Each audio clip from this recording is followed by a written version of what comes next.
Higher employment solves many problems. The upcoming presidential election offers voters two different economic outlooks between Hillary Clinton and Donald Trump.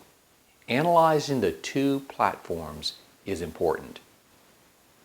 Currently, unemployment costs $8,500 a year per person.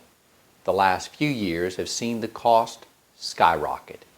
One candidate wants to expand this program further, whereas another thinks the program we have is satisfactory and doesn't need expansion. People need jobs, not handouts. One argues that trickle-down economics doesn't work. According to that person, a company coming to town employing people doesn't help people. Instead, the government provides the engine for growth. Let's assume that we bought into this logic and everyone was employed by the government.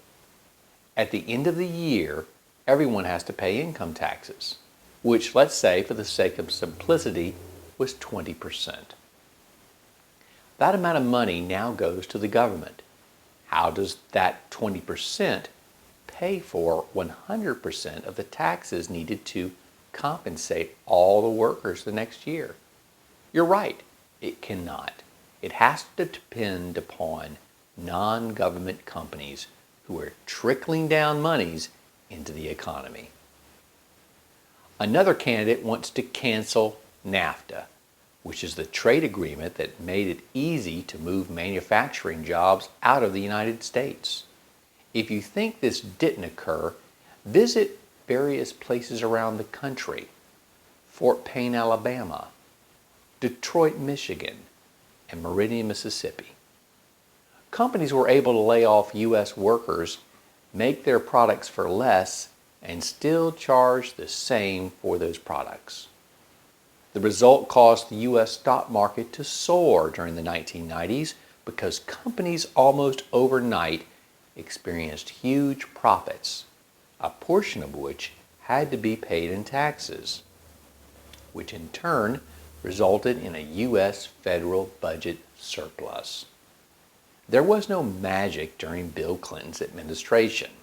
His policies rewarded companies, stock investors, and the U.S. government, which all received more revenues.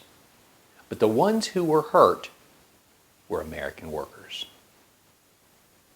The same candidate who is against NAFTA wants to reverse this trend and entice companies to establish companies here and employ American workers. So let's analyze this. Currently, there are 27.4 million people either unemployed or looking for full-time work.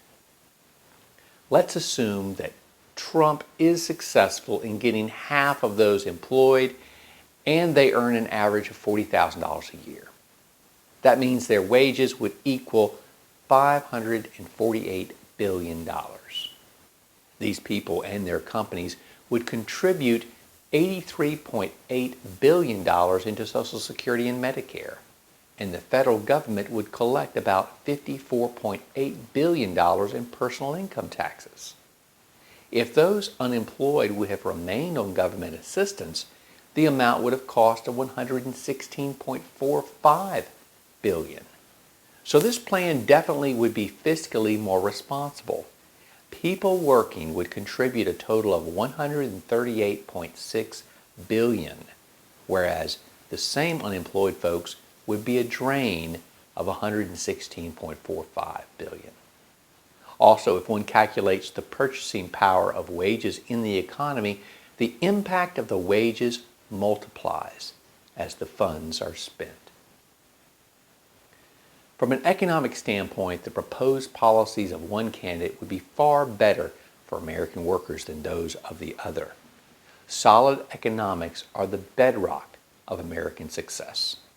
Without capitalism, America would not be the great place that it is today. For whom will you cast your presidential ballot? At Armada Advisors, we are always charting a better course for our clients.